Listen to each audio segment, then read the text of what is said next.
on the show, we're going to be talking about what to do when you feel overwhelmed in your business. Now, I think this is a really common way to feel. I think it's going to come up for all of us at some point. The nature of running a business is overwhelming to a certain degree, but the good news is there's lots of things that we can do to help us manage it and to help us reduce those feelings of overwhelm. Even as recently as the Easter holidays, I was feeling quite overwhelmed, and it was just really helpful to think about some of the things I'm going to talk about today that helped me get out of that place of feeling like there was just too much to do, feeling like I was frozen and not able to do anything because there was just so much and all of that stuff that comes up. I should say that this is actually a question that was asked on Instagram from Tatiana. I will put a link to her Instagram in the description box. Do go and check her out. So this was her question, and I'm really delighted to chat about this because I think it's going to be, again, I think it's something that we all experience at one time or another. So the first tip that I've got is to have a strategy when it comes to your business. I feel like without a strategy, and a strategy is just a defined plan of action with the hope that it's going to achieve a certain outcome. It's just about defining what it is that you're actually doing. And I think when you don't have a strategy, you don't really know what it is that you're doing. It can be easy not to have much of a structure when it comes to what the tasks in your business and what it is that you're doing to actually get clients and things like that. And I feel like without that strategy, it's really easy to get overwhelmed because there's no basis for what it is that you're doing.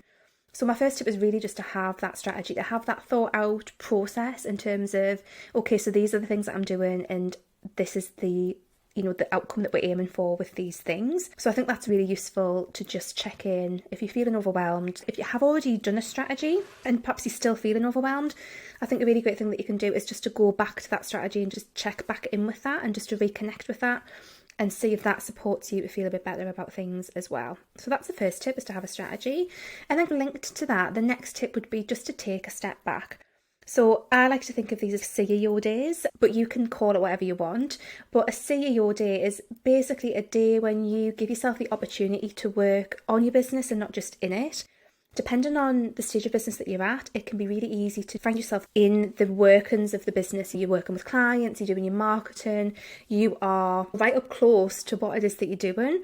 And I think what we need to be able to do is take that step back and almost get like a bird's eye view of our business and really see what's working and what's not and really get a sense of what's going on.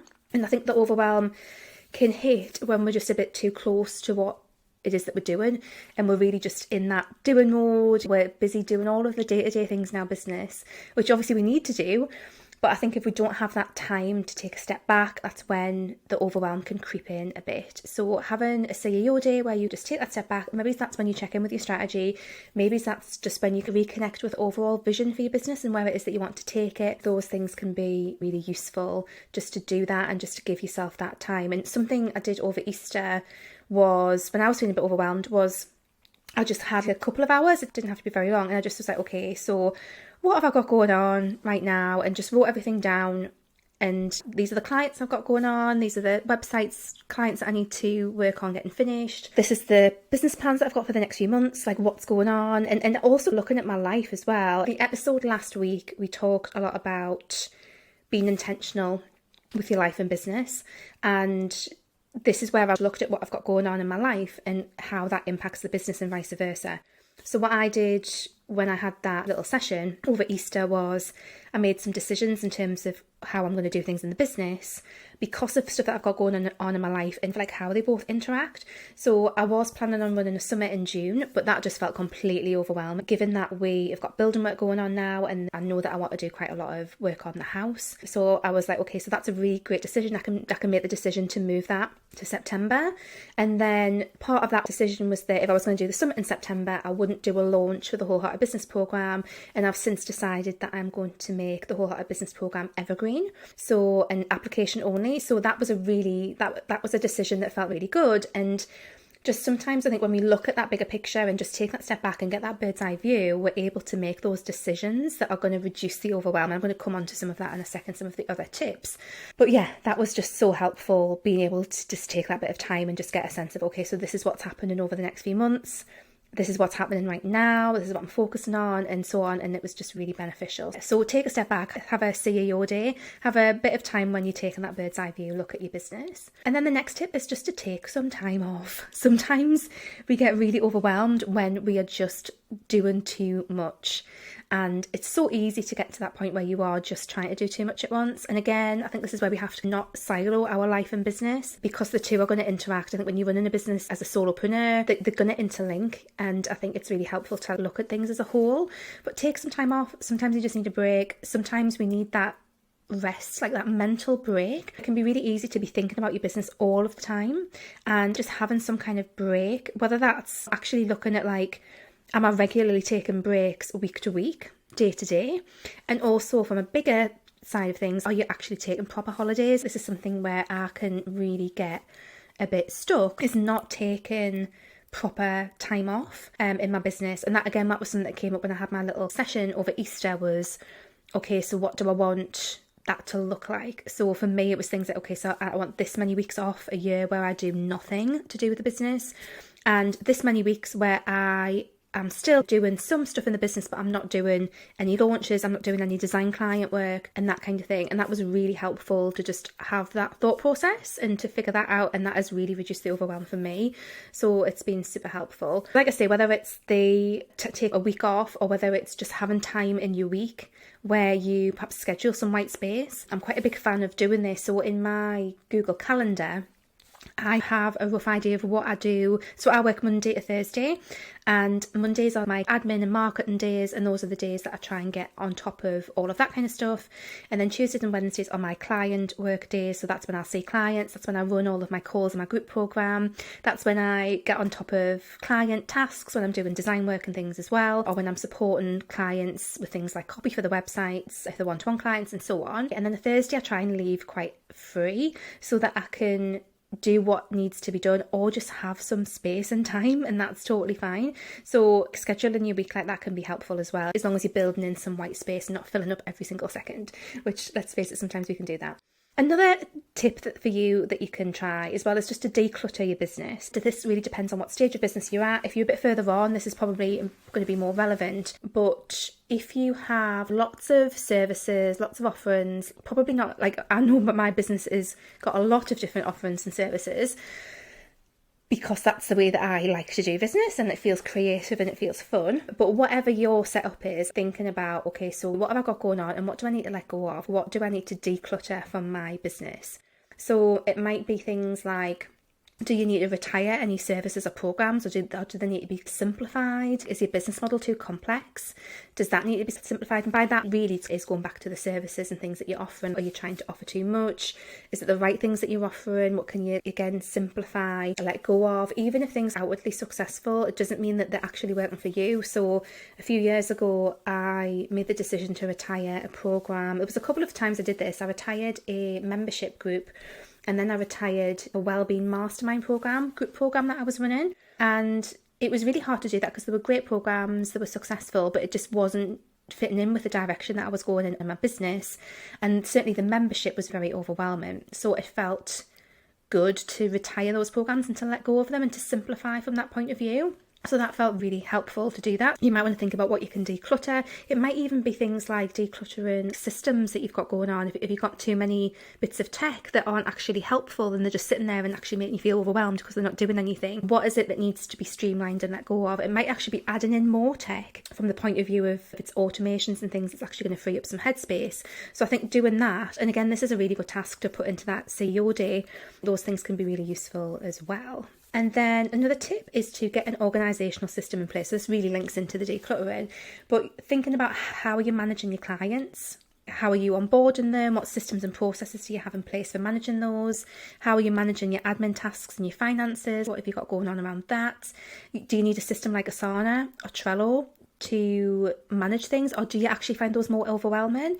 Generally speaking, I find Asana, although I do use it with my VA, if I was trying to use Asana, I would find it really overwhelming. But I use Notion and I find that works really well. And I think it was not so long ago I finally clicked why it worked for my brain, but I think it's because it's visually pretty, and because I'm quite creative, it just slots into my head in a certain way. It's really strange, but I'm a massive fan of Notion. I do have some Notion planning templates, which are £14 or $19. I'll pop the link there. And if you want to get started with something, they're a really good place to get started, and it will take you through the whole process, even if you haven't used Notion before. I always think it's worth trying some of these different systems and things out to see what jives with you really. And that's one of the reasons why they're low cost, just so that people can try them out and get a sense of how they might work for them. But yeah, I think that is super helpful when it comes to reducing overwhelm. One of the things you've got to be careful of with some of these organisational things is the process of using them and putting them in place. It's going to overwhelm you more before you actually get to the point where you're not overwhelmed because you've actually got them in place. It could also be things like, do you need to outsource something? Do you need to get a VA, or do you need to outsource some tasks in your business? That could be another element of all of this as well. If you're feeling overwhelmed, like, is it time actually to expand and bring in some support for yourself as well? And it's such a gift, I think. And obviously not all businesses are going to be in the position to do that, but having my VA, it is such a gift to feel like I've got that support. It's been really transformational in my business, just to know that it's not just me and that I've got someone else there who's getting stuck in with me as well. And that can be really helpful too. But again, sometimes there is like a bit of a one step forward, two steps back with some of these things. And sometimes when we're just right in the mess of it, it can feel even more overwhelming just trying to think of these things. So that's where I go a step back and really just see what you can declutter and let go of before you start adding in new things, if that's possible as well. And then another thing that comes into this is just actually looking at how you're spending your time. And again, this is another bit of an organisational system, but are you trying to see too many clients at once? I think a lot of people who I talk to who are starting their coaching businesses, what they tend to think is that they can see and manage more clients than they actually can. And I think whatever niche you're in, holding space for people and supporting clients, often it's not as many people as we think we can hold space for, and it's actually quite energetically draining as well. So that can be added to the overwhelm. So if that's part of it, and identifying that, is it about reducing the client slots and perhaps increasing your prices a little bit? Where are you at in terms of your capacity to manage and to see clients? I think that's a really helpful one to consider as well. And then finally, the last tip is around mindset, and this is a big part of it actually. And sometimes I think this stems from just trying to do too much, trying to having expectations of ourselves that are really high. Often this is linked into comparison and feeling like we're having to keep up with other people. It might be around how we feel about money and success and feeling like we have to hustle and things like that. This is a really interesting one to unpick, is just to ask yourself, if you are feeling overwhelmed, is there a mindset element to this? There might not be, because not everything's mindset, and often there's a lot of practical things as well. But it's worth checking in, and it's worth seeing what is there, and if there's anything where, again, sometimes this is crept in for me, and I think certainly when I was doing this review over Easter, I was identifying that I wanted to do the summit because I feel like I want to keep up with other people. I want to keep up with other people who are doing these things and other coaches who are doing stuff like this. I want to keep up. And then I had that realisation that that was like utter bollocks, because why am I trying to keep up with other people? I'm not in competition with them, really. This is about how I feel about my business and how I get to show up, and really just reconnecting with myself. A lot of the stuff I was talking about in last week's episode actually, and it was really interesting just to have that realisation that there was an element of that underneath what was going on, and why I was feeling a little bit like, fuck, I've got so much to do, and how to take some steps back. So check in with your mindset and just see how you feel, because when you're overwhelmed, it really just keeps you stuck, and it's really difficult to move when you feel like that. So it's finding the easy path forward to ease the overwhelm, so you can start to make some more practical decisions about the structure of your business even. Like, sometimes these are really big questions about how we're actually approaching business overall, and that again comes back to the strategy side of things too. So I'm going to recount those tips that I've just given you. So the first tip was to have a strategy, then to take a step back, and that might be having some kind of CEO day, to take some time off, whether that's a big holiday or actually just making sure that you've got those breaks in your week-to-week schedule. It might be decluttering your business and simplifying and letting go of programs and services and things that you offer, or whatever it might look like in your business, just decluttering stuff and letting stuff go. It could be having an organisational system in place as well. So just, having that, using stuff like that to support you to get stuff done, I think is really useful. And then finally, mindset as well. And like I did say, my Notion planning templates, I'm going to put the link. They're a good place in terms of the organisational stuff. But again, what I wouldn't say is that could definitely be something that's going to overwhelm you a bit more if you're really in like the mess of it. But it can also be something that has the potential to give you clarity. It really depends on who you are and where you're at with it all. But do check them out. It could be something that's useful. And also, I do have a program called the Soul Centered Planning Process. And this delves into some of this stuff as well, certainly on the organisational side of it. But like I say, it's not all just organisational when it comes to overwhelm. It's one element of it, but it's not all of it. There's lots of other things that might be going on as well from a mindset point of view and from a business model point of view and a strategy point of view as well. Final thing, actually, I've just realised that would be potentially helpful is I do offer clarity calls. So I offer a one-off clarity call, which is 90 minutes. And actually, these calls can be really effective when it comes to helping you work through stuff that might be making you feel overwhelmed, and can really help you with that process of almost like that CEO style session, but with a mentor and a coach to support you through that. So that's something else that could potentially be helpful. And again, I will put the link for that in the description.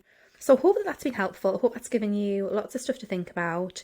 As always, if you've got any questions or feedback, I would be delighted to hear from you. Just pop me a DM on Instagram. I am at wholeheartedlylaura. And it would be wonderful if you're listening to this on Apple Podcasts to leave me a review. It really does help. I found out the other day that I charted in the top 100 UK podcasts for entrepreneurship, which I thought was pretty cool. I'm not on that chart now, but I thought that was pretty cool that I charted at some point. I thought that was quite awesome. But as always, thank you so much for listening, watching or reading the Wholehearted Business Show. And I will see you next time. Bye.